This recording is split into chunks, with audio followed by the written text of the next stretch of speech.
नमस्कार, AKK news में आपका स्वागत है। मैं हूं आपके साथ आयुषी सोनवाने। चलिए शुरुआत करेंगे आज की कुछ अहम और बड़ी खबरों के साथ।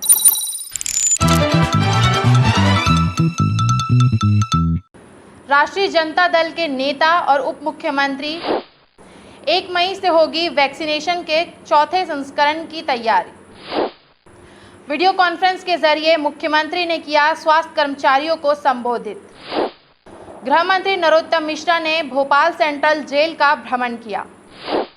चिकित्सा शिक्षा मंत्री ने प्रदेश कांग्रेस महिला के निधन पर शोक व्यक्त किया। पूर्व मंत्री PC शर्मा ने पत्रकार वार्ता में की अहम खुलासे। और अब खबरें विस्तार से। राष्ट्रीय जनता दल के नेता और उप मुख्यमंत्री तेजस्वी यादव ने सरकार पर कसा तंज। तेजस्वी यादव ने नीतीश सरकार पर बड़े आरोप लगाते हुए कहा कि 17 अप्रैल को मैंने सर्वदलीय बैठक में सरकार को इस महामारी से निपटने के लिए 30 सकारात्मक सुझाव दिए थे, पर एक पर भी अहंकारी सरकार ने अमल नहीं किया। नीतीश सरकार की आम लोगों की तकलीफ दूर करने की कोई मंशा नज़र नहीं आ रही है। सरकार बस विज्ञापन देकर और आंकड़ों को कम कर धूल झोंकने की फिराक में है। 1 मई से होगी वैक्सीनेशन के चौथे संस्करण की तैयारी। 1 मई से 18+ के टीकाकरण प्रक्रिया शुरू हो जाएगी, जिसके लिए कोविड पोर्टल पर बुधवार शाम 4 बजे से 18 से 44 साल के लोगों के टीकाकरण का रजिस्ट्रेशन शुरू हो गया है।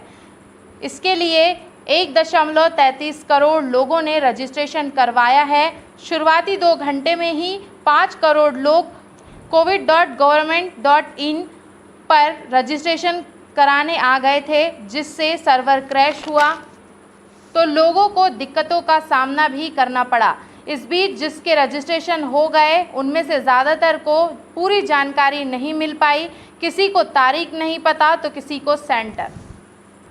वीडियो कॉन्फ्रेंस के जरिए मुख्यमंत्री ने किया स्वास्थ्य कर्मचारियों को संबोधित। वीडियो कॉन्फ्रेंस के जरिए मुख्यमंत्री शिवराज सिंह चौहान ने मध्य प्रदेश के सभी स्वास्थ्य से जुड़े अधिकारियों एवं कर्मचारियों को संबोधित किया।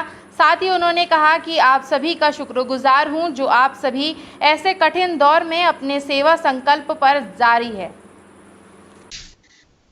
और चिकित्सा के क्षेत्र में जुड़े हुए सभी कर्मचारी, प्रिय बहनों और भाइयों, आज सचमुच में मैं आप सबको प्रणाम करना चाहता हूं। जिस महासंकट से आज देश और दुनिया गुजर रही है और हमारा प्रदेश भी गुजर रहा है, हम में से कभी किसी ने इसकी कल्पना तक नहीं की थी। हम जानते हैं कि संकट विकट है, इलाज आपने बहुत किए, लेकिन एक ऐसी संक्रामक बीमारी, एक ऐसा अनजान दुश्मन कि जो एक दूसरे के संपर्क से फैलता है। गृह मंत्री नरोत्तम मिश्रा ने भोपाल सेंट्रल जेल का भ्रमण किया। गृह मंत्री डॉक्टर नरोत्तम मिश्रा ने भोपाल सेंट्रल जेल का भ्रमण कर कैदियों का हालचाल जाना। उन्होंने कहा कि जेल के बंदी भी उनके परिजनों की तरह ही है। कोरोना संकट की घड़ी में उनकी चिंता करना हमारा दायित्व है, इसीलिए आज जेल का भ्रमण कर उनका हालचाल जाना है। सभी आवश्यक प्रबंध करने के निर्देश दिए गए हैं। साथ ही कहा कि बंदियों के परिजनों को चिंता करने की आवश्यकता नहीं है। जेल प्रशासन सभी आवश्यक सुविधा मुहैया करा रहा है। ऐसी परिस्थिति में अभिभाषक तो आ नहीं सकते। अब DG साहब हैं, हम ही उस भूमिका में परिवार के सदस्य की उनके हालचाल जानने के लिए आज जेल में आए थे। हमारी जेलों में नियमित खाना दिया जा रहा है। मास्क की सुविधा है। वैसे तो पूरे प्रदेश में पिछले कोरोना के टाइम में हमारे जेलों से ही मास्क की पूर्ति हुई थी। अभी भी हमारे जेल जो मदद हो सकती है हमारे कैदी भाइयों के द्वारा मास्क बनाने की, सैनिटाइजर की, और वहाँ पर बाकी चीज़ें आज देखने में आई। चिकित्सा शिक्षा मंत्री ने प्रदेश कांग्रेस महिला के निधन पर शोक व्यक्त किया। चिकित्सा शिक्षा मंत्री विश्वास सारंग ने प्रदेश महिला कांग्रेस अध्यक्ष मांडवी चौहान के निधन पर शोक व्यक्त करते हुए कहा कि दुखद समाचार है। प्रदेश महिला कांग्रेस अध्यक्ष मांडवी चौहान का निधन हुआ है। मैं ईश्वर से प्रार्थना करता हूं कि उनकी आत्मा को शांति मिले और परिजनों को गहन दुख सहने की हिम्मत दे। साथ ही उन्होंने कोरोना के खिलाफ सरकार की तैयारी की भी जानकारी दी होगी, जो कि हमारे यहाँ हम आईसीयू बिस्तर को बढ़ाने में उपयोग कर सकते हैं। उसके साथ ही हमने निर्णय लिया है कि हम प्रदेश में सभी मरीजों का पेशेंट ट्रीटमेंट ऑडिट करेंगे और उसके माध्यम से क्या कुछ पेशेंट में इन दिनों में किन दवाइयों का क्या असर हुआ है और क्या प्रोटोकॉल में परिवर्तन किया जा सकता है, इसको लेकर भी रिसर्च होगी। प्रत्येक मरीज का पेशेंट ट्रीटमेंट ऑडिट ये देश में पहली बार हम शुरू कर रहे हैं। सर, एक पूर्व मंत्री पीसी शर्मा ने पत्रकार वार्ता में की अहम खुलासे। पूर्व मंत्री पीसी शर्मा ने पत्रकारों से चर्चा करते हुए बताया कि आज पूर्व मुख्यमंत्री कमलनाथ के यहां बैठक थी, जिसमें महत्वपूर्ण कांग्रेस जनों को आमंत्रित किया गया था। कुछ भोपाल के हैं और कुछ भोपाल से बाहर के हैं। बैठक में मनोज पाठक और मांडवी चौहान, जिनकी मृत्यु कोरोना वायरस से हुई है, इन सभी को श्रद्धांजलि दी गई व 2 मिनट का मौन रखा गया। कमलनाथ ने यह कहा कि हमें राजनीति से सेवा करना है। हमारे कांग्रेस के सिपाही चले गए हैं, जिन्होंने पूरी ताकत से जनसेवा के लिए युद्ध किया है।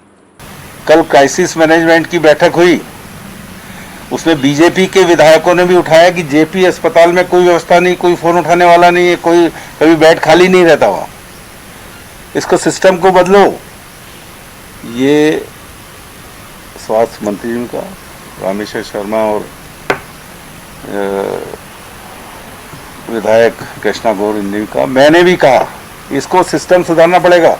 और ये बात भी मुख्यमंत्री जी से कहना चाहता हूँ और वर्चुअल कॉन्फ्रेंस में कहूँगा कि जो विधायक निधि से हमने पैसे दे दिए उसका उपयोग तुरंत हो, जिससे जनता को राहत मिले। आज 15 दिन हो गए, वो पैसा न सेंक्शन हुआ है, न उनके अकाउंट में जा रहा है, न उससे जो बात कही थी हमने कि ऑक्सीजन कंसंट्रेटर खरीद जाए, उससे ऑक्सीजन बेड बनाए जाए, आईसीयू बेड बनाए जाए, ये मांग की थी। ये अस्पतालों के अंदर करें, सरकारी अस्पतालों में, क्योंकि एक मध्यम वर्गीय आदमी, गरीब आदमी सरकारी अस्पताल में ही जाएगा। प्रदेश कांग्रेस प्रवक्ता ने सरकार पर लगाए गंभीर आरोप। प्रदेश कांग्रेस प्रवक्ता ने सरकार पर आरोप लगाते हुए कहा कि मैंने अपनी बहन खोई है, मैंने अपना खोया है। मांडवी चौहान चली गई, वरिष्ठ पत्रकार मनोज सिंह राजपूत को खोया। दोनों ही दमोह उपचुनाव में पार्टी के प्रत्याशी के प्रचार में दमोह में थे। सरकार की लापरवाही से जा रही है लोगों की जान। अंततः चुनाव की विभीषिका सामने आ ही गई। आज मैंने मेरी बहन खोई है, मेरा भाई खोया है। देश में ऐसे कितने लोग हैं, कितने साथी हैं। आज मांडवी चौहान जी का निधन हुआ, मनोज सिंह राजपूत जी पत्रकार महोदय, आज उनका निधन हुआ। दोनों ही दमोह उपचुनाव में चुनाव के कार्य को संपन्न करा रहे थे, अपने अपने नैतिक दायित्वों का निर्वहन कर रहे थे। वे अपने नैतिक दायित्वों का निर्वहन कर रहे थे, पर जो सत्ता संभाल के बैठे हैं, सत्तानीसीन, मन की बात से लेके और घोषणावीर, क्या करेंगे अब आप, क्या कर लेंगे आप? इस तरह की त्रासदी, इस तरह की घटनाएं प्रतिदिन सुनने को, देखने को मिल रही है। अंबिका प्रसाद खरे का दावा, 4 दिन में ठीक कर सकता हूं कोविड पेशेंट को। मास्टर लाल सिंह हॉस्पिटल के कंपाउंडर अंबिका प्रसाद खरे ने दावा करते हुए कहा है कि मैं 4 दिन में कोरोना पेशेंट्स को ठीक कर दूंगा। उन्होंने कहा कि मुख्यमंत्री व स्वास्थ्य मंत्री, जिला प्रशासन से मेरी मांग है कि अगर सरकार मुझे मौका देगी तो मैं तैयार हूं।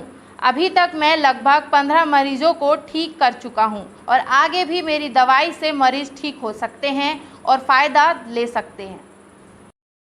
जनता के नाम यही संदेश है कि कोरोना से डरे नहीं, कोरोना से घबराएं नहीं, हिम्मत रखें, बचाव रखें, डॉक्टर की सलाह मानें और जो दवाएं अपने पास उपलब्ध हैं उन दवाओं का उपयोग करें। थोड़ा सा कोरोना की बीमारी की वजह में बहुत सी भ्रांतियां ये हैं कि कोरोना चाइना से, सुनते हैं कि चाइना से चला हुआ है और सारी दुनिया में फैला हुआ है। तो कोरोना, जहां तक मेरा मानना है कि कोरोना थोड़ा हवा से भी उसका परहेज करना है कि अधिक ठंडी हवा में मरीज को नहीं रहना है।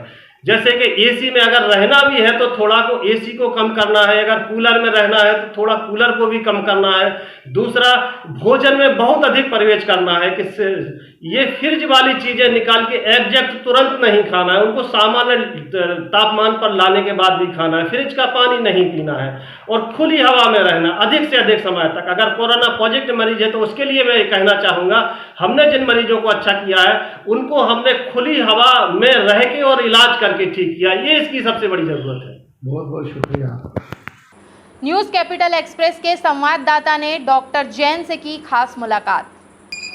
हमारे संवाददाता आशीष द्विवेदी ने भोपाल के डॉक्टर नरेंद्र जैन से चर्चा की, जिसमें उन्होंने बताया कि उन्होंने रिसर्च करके कोविड-19 की दवाई का निर्माण किया है, जिसका उन्होंने आयुष विद्या 6 नाम दिया है। इसका काफ़ी अच्छा असर देखने को मिल रहा है। यह दवा सबसे सस्ती, सुलभ और बिना दुष्परिणाम की है।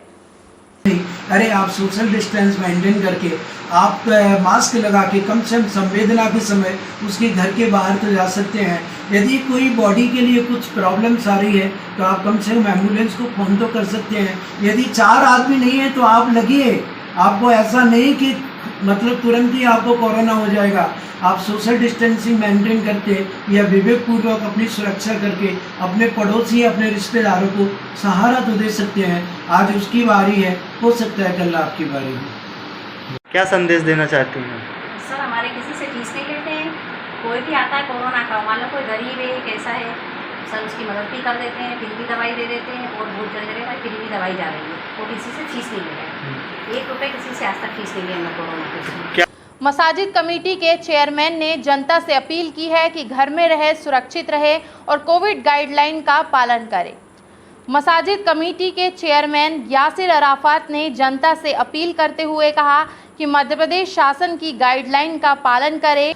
समय समय पर मसाजिद कमेटी के सभी साथी, शहर काजी, शहर मुफ्ती, नायब काजी, तमाम उलेमाए इकराम बराबर अपील कर रहे हैं कि बहुत ज़रूरी है तो ही घर से बाहर निकले। प्रदेश शासन की, जिला प्रशासन की गाइडलाइन का पालन अवश्य करें। तो इस वक्त में हम सबको मिलकर पूरी इंसानियत के लिए काम करने की बहुत ज़्यादा आवश्यकता है। साथ ही साथ जो कोविड-19 की गवर्नमेंट की गाइडलाइंस हैं उसकी पाबंदी बेइंतहा ज़रूरी है। ये हमारे लिए ही है, हमारी हिफाजत के लिए ही है। उसको हम फॉलो करें, एहतियात करें। वैक्सीन के मामले में, मास्क के मामले में या अवेयरनेस के मामले में हम एडमिनिस्ट्रेशन को भी, गवर्नमेंट को भी, अपने मोहल्ले को भी कोऑपरेट करें और लोगों को समझाएं। पुलिस प्रशासन कोरोना कर्फ्यू का सख्ती से पालन करा रहा है। इंदौर के सियागंज, मधुबिलन चौराहा एवं रिगल तिराहा पर पुलिस प्रशासन कोरोना कर्फ्यू का सख्ती से पालन कराते नजर आ रहे हैं। बेवजह घूमने वालों के गिरफ्तार कर अस्थायी जेल भी भेजा जा रहा है। कोरोना कर्फ्यू में प्रशासन द्वारा आने जाने की मिली छूट के कागजों का पुलिस प्रशासन द्वारा बारीकी से अवलोकन भी किया जा रहा है। इस वक्त बुलेटिन में इतना ही। आगे की खबरों के लिए बने रहिए हमारे साथ और मुझे दीजिए इजाज़त। नमस्कार।